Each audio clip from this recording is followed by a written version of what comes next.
Doo-doo-dee. It's Nandi! Hello friends. If you're watching this video, then I've been given the green light to publish some content that I've been very excited to put together. Today we have a live interview with two leaders on the game development team, Wilhelm and Arvid.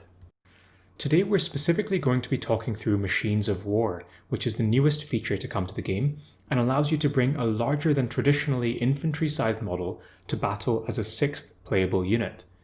It's the first time since playing the game that we've had the developers live like this, and I'm really glad for the opportunity to interview them like we have done for this video. I think that you as viewers will gain a lot of insight into the process and thinking behind various features that come with the Machines of War, and also get to hear about future plans and some insights into how the units will release. One of the themes that becomes quite apparent and recurrent is how much they, as a development team, take our feedback seriously and into consideration. Have a listen to the interview and feel free to share your thoughts in the comments below, which I know that the developers read and engage with. I wanted to show you some screenshots and footage here in this video, just so that it's more visually engaging than simply listening to 25 minutes of conversation over some text slides.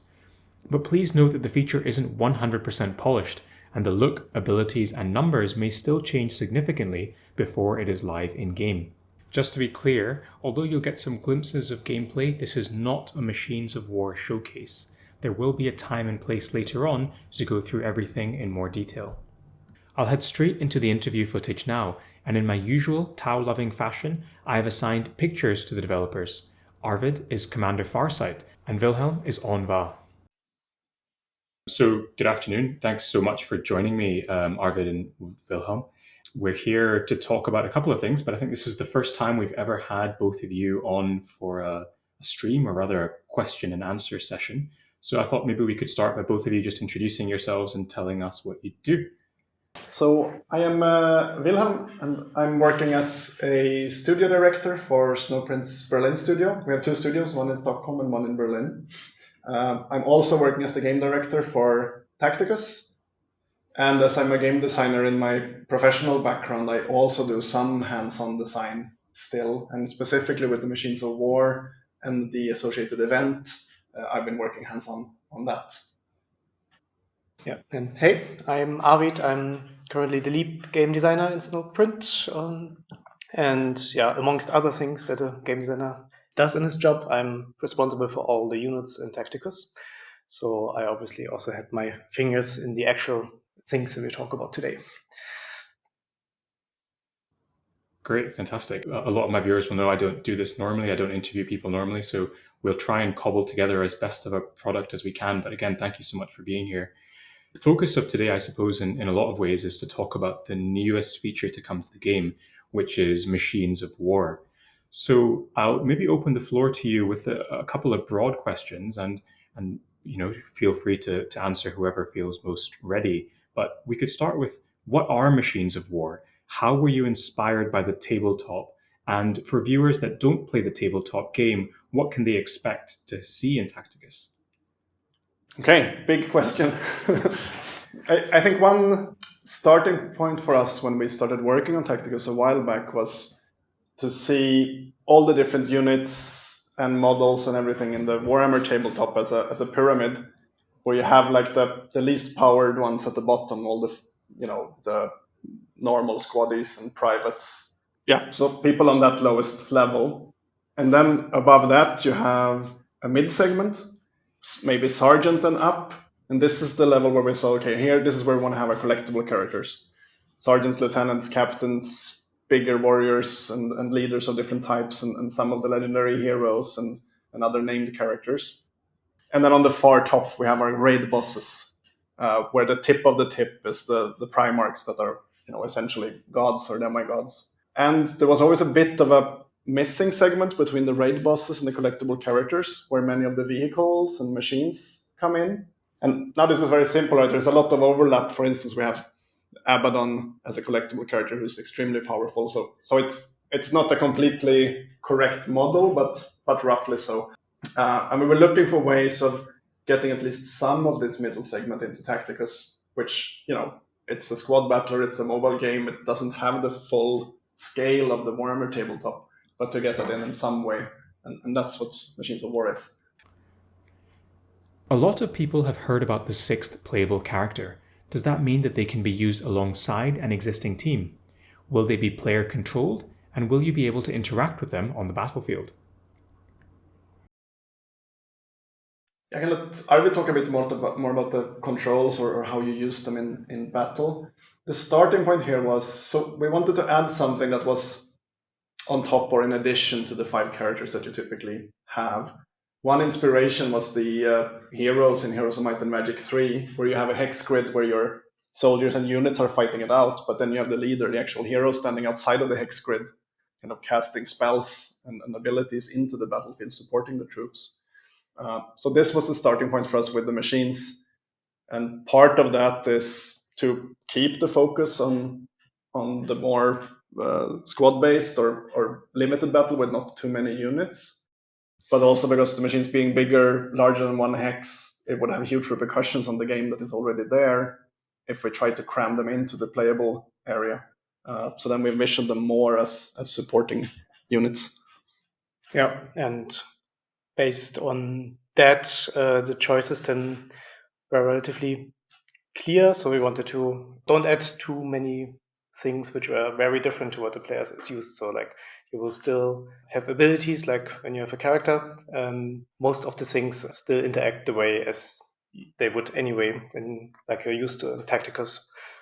And but with how we set them up, that they're beside the battlefield, that makes them have some different rules. So, for example, you cannot damage them, like you go up to them and try to shoot them down. They will be always treated as a side thing on the battlefield, and they will be defeated when the rest of your squad is defeated.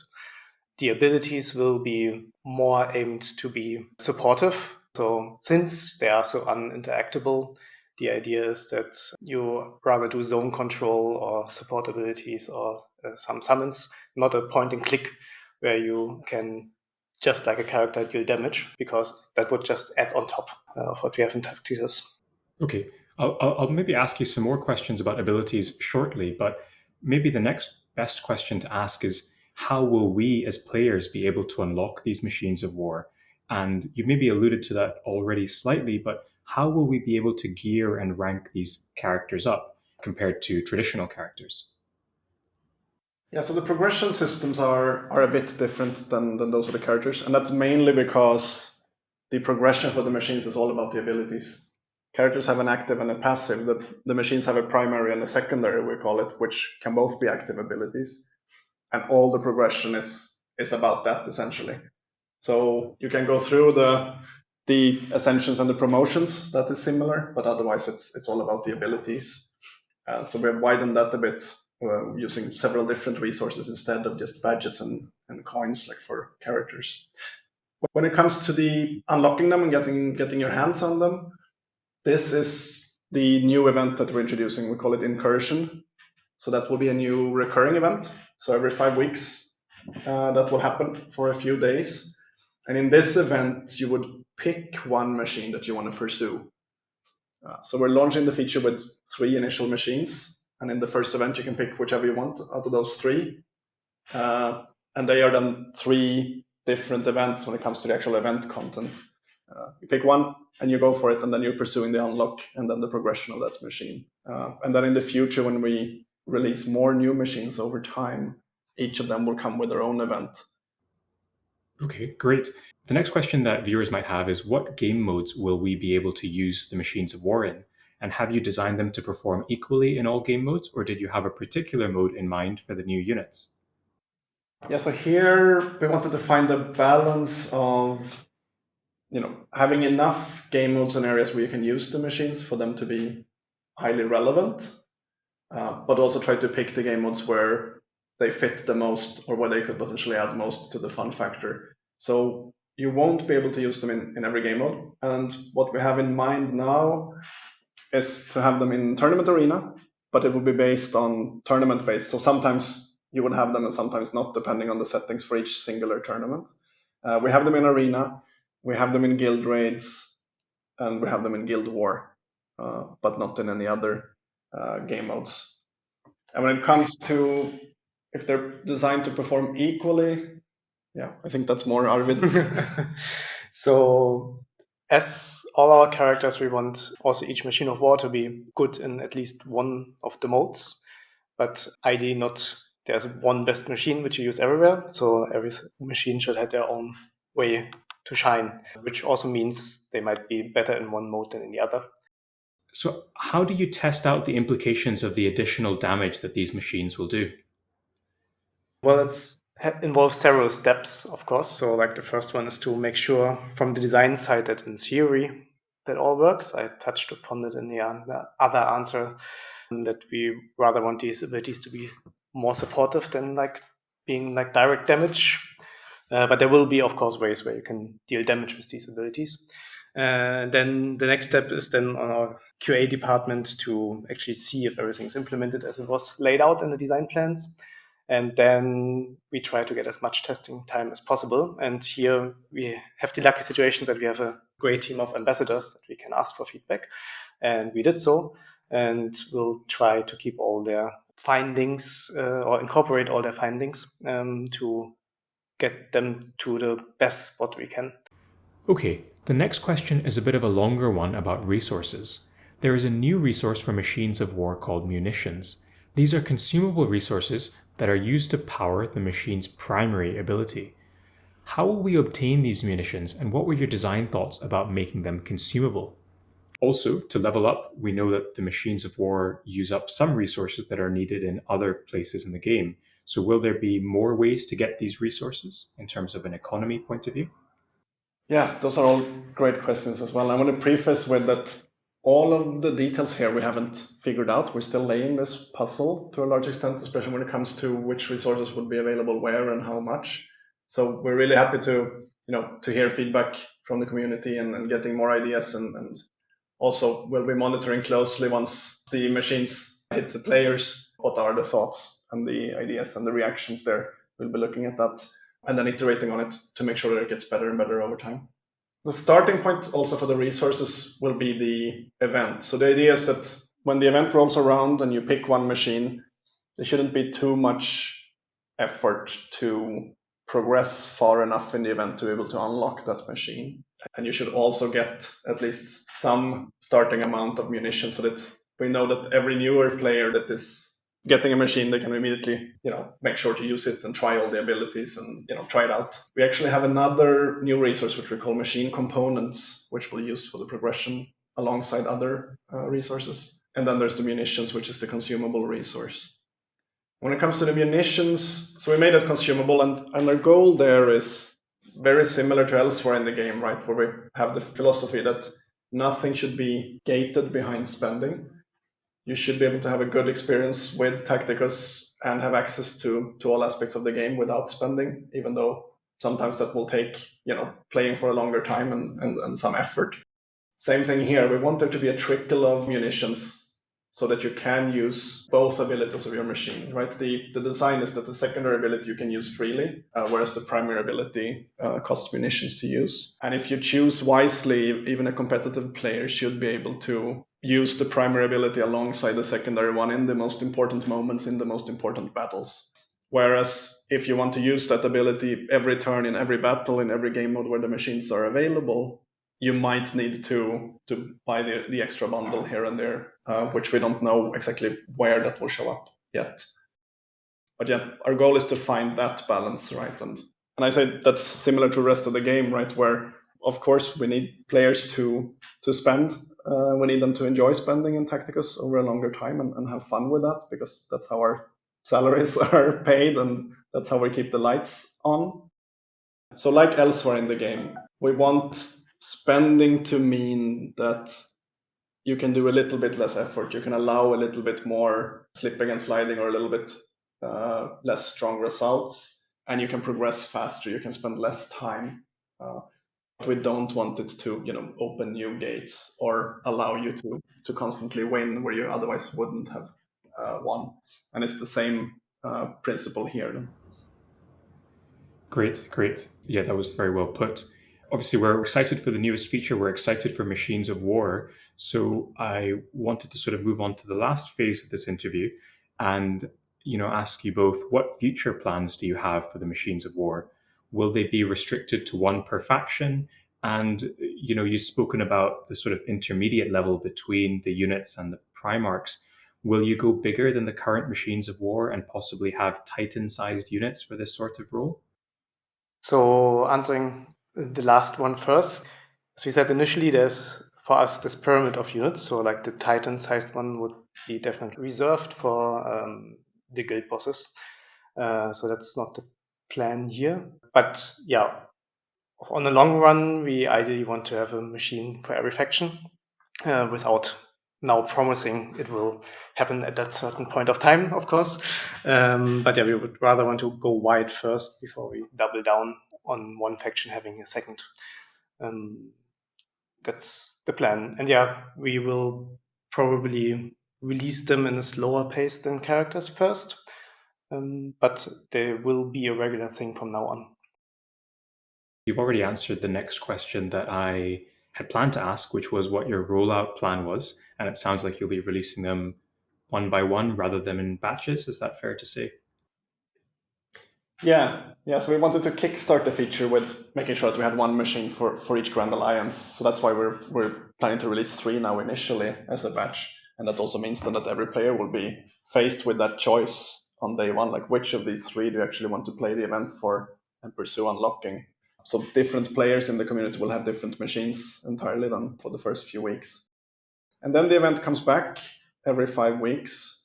And then in those occasions, the idea is that you will still pick one machine. If we ever release a new machine, that will be available and you can pick that one. But you can also choose to pick one of the machines that are already there. And you will also be able to replay and keep progressing in the same event. So you might have played one event with one machine, progressed partly in it, and then pick the same event again to gather more resources for that machine and to progress that one further. Part of the idea with this was that we want to be able to pace the content. We know that we need to release a lot of cool stuff because there needs to be a stream of cool things, and there's a lot in the universe, so we need to add stuff so that everybody has their favorites, and we're still missing some favorites, right? Even though we've been going for a while. So we want to do that, but we also don't want to overdo it. If it's far too much new stuff that comes and there's no chance even for the most engaged players to engage with it and have fun with it, then it's too much. And with this setup, with this event, the idea is that then we have some freedom in how many machines we release over time, because there's always the existing machines that you can keep playing the event for, and then there's the occasional new machine. And I think maybe a rough expectation could be that in every 10 weeks, so every 2 live op cycles, there might be a new machine, roughly. Sometimes less, sometimes more, perhaps. Okay, I'm very excited to start playing with them, and it's clear that you and your team have put in a lot of work into designing the machines of war. And that follows in the back of having just come out with a new game mode like Guild War. So those are massive undertakings, and I know they'll have taken up a lot of time, but have you got any other projects that you can give the viewers a teaser for? There's always like new things on the idea table and new things that Arvid will suggest, and things that we're already working on it to some extent. But like you say, Guild War was a huge feature with a lot of complexity. Now the machines is a pretty big addition as well, which is kind of going deeply into different parts of the game and shaking up what has already been established. Now we want to be really careful about keeping too much focus on new things, and we want to shift the focus a little bit more towards listening to feedback and improving what is there. That is often how we do, right? We take a step forward, releasing something in a relatively small scope, and then we're listening to the community and we're looking where the pain points are, and then we're being very careful about what to change and what to add based on the community feedback. And we're aware that we will never release the best feature on day one. We need those iterations and we need to hear that feedback to be able to bring it to where it needs to be. And now with 2 massive features, machines and Guild War, needing those improvements and those iterations and that feedback, we don't want to shift focus completely onto something new. So there are things happening there, but I think the biggest things to look forward to now in the very short term is hopefully well-chosen improvements to what we're releasing now. Yeah, and I have to say, as somebody who's been playing games for a very long time, I found the entire experience and, you as a company, as a team are incredibly responsive to community feedback. So I think a lot of viewers will be reassured to hear that, really. So thank you again for taking all of our feedback and considering the community in your work and engagement. Yeah, thank you for saying that as well. That's good to hear. And in the end, I think for many of us in the team, the passion that has brought us here is a passion about making the best possible game. And if you're dedicated to that, there's just no way you can ignore the feedback from the community, because it's such a source of well thought out, well understood feedback, right? And I think it's, many of the people in the world that understand the game the best is actually not in our team, but is among the most dedicated members of the community. So it would be crazy not to take that feedback into account when we're thinking about additions and improvements. Great. And I've just got one final question for you all to close the interview. And that's just really to open the floor to both of you to say, is there anything else that you want to share with the viewers today? I found this whole interview and the process about learning how all this happens behind the scenes fascinating. But it's really just an opportunity for you to chat to the community and say whatever you want to say about this or anything else. I think for me, I just want to reiterate that, please keep the feedback coming. Obviously, we will not agree with everything, and I think every idea and every brainstorming will not lead to new features or content. But it's so important to hear, all the reactions. What are weak spots? What are strong spots? What do people like, and what do they don't like? And we do read, we listen, and we note down, and we discuss this a lot. So, and as I mentioned before, it does drive much of the priorities when it comes to our improvement work and fixing issues. So yeah, keep it coming. It's really a privilege to work with a community like this. Yeah, for me, it's also a thank you for everybody. Like, the feedback is actually part of the reward of this job. Like, for me, it's every time we came up with a new unit and put it out there, it's always a great moment to see the user reaction, how everybody talks about it, ideally is happy about it, looks forward to play with the unit, and then seeing the new Nandi video about it. It's just great, and the reason why I work in this industry. So thank you. Great. Well, thank you both so much for your time this afternoon. Yeah, thank you for having us. There you have it. I loved recording that, and hopefully it came across reasonably well. It's tested the limits of my editing abilities to get that all synced up nicely, so apologies if it wasn't up to my usual standards. I've left my referral code on screen if you'd like to support me in the work that I do, but I have gone on for long enough, so I'll end things there. Bye for now. Doo-doo-dee. It's Nandi.